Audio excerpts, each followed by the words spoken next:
Welcome back to eBEFOREi Video Reviews. Today we're taking a look at Transformers Power of the Prime's Voyager class Grimlock. Now those of you that have followed my channel know that I'm a huge Grimlock fan. I'm a big fan of this character.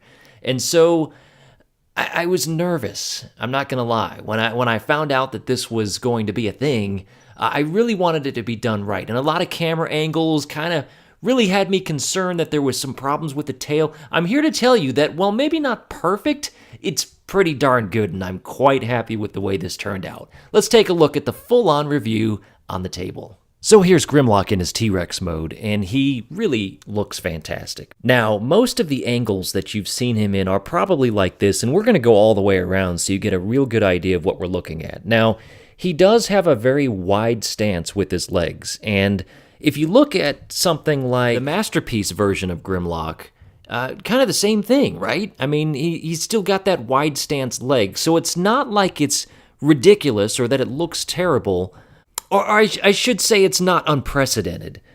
Could it have been better? Yeah, I think it could have been, and really that's probably more of a symptom of the fact that he's a combiner, and we'll get into a little bit of that later, but you know, it is what it is. It's a little bit wider than I think I would like, but not unprecedented for Grimlock, and it certainly doesn't look bad in my opinion.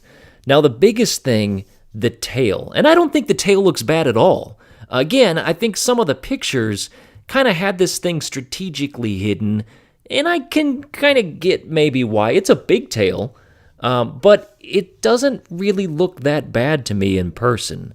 Now, maybe I don't think it looks that bad because I remember all too well that Grimlock, and that is just a monstrosity. That's a terrible tail, right? So, comparing the two, I don't really have an issue with it. I think the tail looks fine. Now, some other things that people have said that they've had maybe a problem with is the way that he transforms. He kind of comes down sleek on the upper part of the body, and on the lower part, he comes out wide where the robot chest would be, and I get that too, but I don't think it's terrible. Again, he's a T-Rex, and I think he pulls that off pretty well. Now, one thing that I'm absolutely over the moon with, especially as a big fan of Grimlock. This is my G1 Grimmy, who's maybe seen better days, but look at the stickers. Let's get a closer look at this. As a fan of all things nostalgia, Hasbro gets huge props for this. I mean, those are the same stickers. I mean, very similar, the exact same pattern, and you'll find that throughout the rest of the figure. Look at the side here. So that's G1 Grimlock's side sticker, and look what we got here. Not exact, but pretty darn close. Yeah, pretty close indeed. So, what a tribute to Generation 1 Grimlock. You'll see some other things when I transform him into robot mode as well. Another thing with G1 Transformers, or G1 Dinobots, is that they had the clear plastic with gold underneath, and the Power of the Prime Dinobots all do the same thing. They've got clear plastic with gold underneath, and I think it just looks really nice.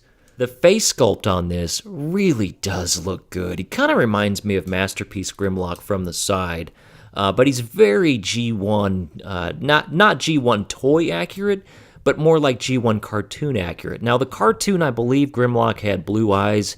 Here he's got red, but the toy also, the G1 toy, had red eyes. So you kind of see, even the in-plastic molding is pretty similar. So, in fact, they both come with Autobot sticker. I mean, just so much of this. There's absolutely not a shadow of a doubt.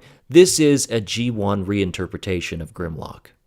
Continuing to look through, I mean, again, it's just, I think, a well-done figure. It feels really good in the hand, too. It doesn't feel overly cheap at all. It's got a nice, kind of a solid feel to it. As far as articulation is concerned, his head does move up and down, and you get the mouth that can open pretty darn wide.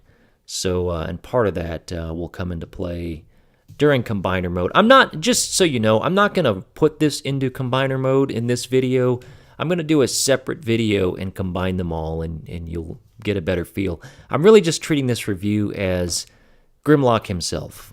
So hopefully that doesn't disappoint too many people. His dino arms are on a ball joint, and you do get some decent flexibility there. Now, there's no elbow hinge, or there's no wrist hinge or anything like that. I will say that the joints are very tight. Everything's real solid on this figure. I have got a little QC issue on mine, which I'll show you when I transform him in the robot fist. But there you go. The back view, again, maybe could have been filled out a bit better, and again, that's wholly because of the combiner mode, and it gets a little shortchanged because of that, but overall not bad. Back to other comparisons, this is the Fall of Cybertron Generations Grimlock. It was okay, but the Dino mode was just not great. Real hollow underneath. Not a lot of exciting things to look at here. This was the G1 repaint, I think, a little special edition one, but overall, not a great figure. Looking at him with his other Dinobot counterparts, he looks really good. I mean, he's a bigger dinosaur than I really think that, you know, from a size standpoint, they all just blend really well together. I do wish Slash was a deluxe figure, but other than that, I mean, they all look really, really nice, and I really can't wait to complete this collection. And just because, why not? Here he is right next to G1 Grimlock. G1 Grimlock, really good figure. Didn't quite look like the cartoon in Dino mode, but again, for the time, I had so much fun with this guy. But there they are together. All right, so to get Grimlock transformed, it's a pretty easy process. All you want to do is you want to take the arms or the legs and kind of straighten them out. Then you want to come back very G1 here, but you want to grab them by the neck and pull the gold part back, which reveals the robot head. Take this part of the dino head and just kind of straighten it out, and that just rests on the back like that. Love the face sculpt. Then we're going to take the body here. We're going to grab it and separate it, and there's his wings. His wings! And he's going to just sit right back there like that. Now we're going to take this piece right here, and we're going to separate this. It transforms very similar to Generation 1 Grimlock, with the difference being that this gold piece chest would kind of detach, and it was on like a dual hinge, and it would come up like this. This one hinges on each side. So we're going to take it, and there's your dual hinge on each side. So we're going to take that all the way up to the top, rinse and repeat on the other side, form the Autobot symbol, give it a good squeeze. Now you want to do a fist reveal. So you want to come in here and just pull the fist out like that. Good snap on the left arm. I told you about a QC issue. Actually, that's his right arm. But when I open the other fist, it's loose. Do you see how awful that is? Now I can fix it. And what happened is it looks like these two halves of the plastic aren't as tight as they should be, and literally, if I just squeeze it with my thumb and fingers, I get a nice solid connection. So I might try to go in there and maybe drop a dab of super glue or something and squeeze it real tight. I don't know that tightening the screw based on where the screw is will make any difference, but just kind of something to consider. Not the end of the world. I'm a little disappointed in that, but I'll get by. Now for the tail, which become the legs, I'm going to separate like that. I'm going to take this piece right here, and I'm going to flip it backwards. It just rests up like that. Come back around to the front of the figure, and his knees were bent. Nice ratchets. Going to straighten him out, do a little bit of separation, and then I'm also going to kind of give it a little bit of a turn right at the knee joint, or right above the knee, for posability. And by the way, we're done. So at this point, you can stand him up, pose him up, and here we have Grimlock in his really, really amazing robot mode. I love the way this looks. Let's go all the way around. He's a great update to Generation 1 Grimlock. I know I keep saying Generation 1, but that's what this is. This is a redo, a modern interpretation of Generation 1 Grimlock, and so I'm going to keep saying G1 over and over in this review. Deal with it. Let's take a closer look. Head sculpt is all Grimlock all the time. The transparent plastic over the gold plastic, so that looks cool. His arms are on ratchet joints, which is fantastic. Very happy about that. Getting into some of the articulation here as well, he also has a bend at the elbow and a bend at the forearm, so you can get some really cool posability in the arms. He can also go all the way up like that, so there's kind of limitless posability that you can do with his arms.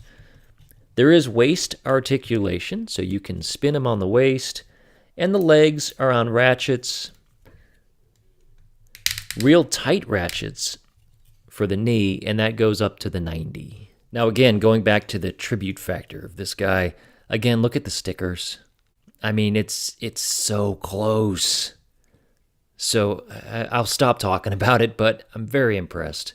The only part of articulation I didn't talk about was the head, and it is on a ball joint, so you can get some decent posability from the head if you want to move it around and wiggle it. Size comparison, as you would expect for a Voyager, he's taller than a Deluxe. There he is next to Power of the Primes Jazz, Decepticon Darkwind.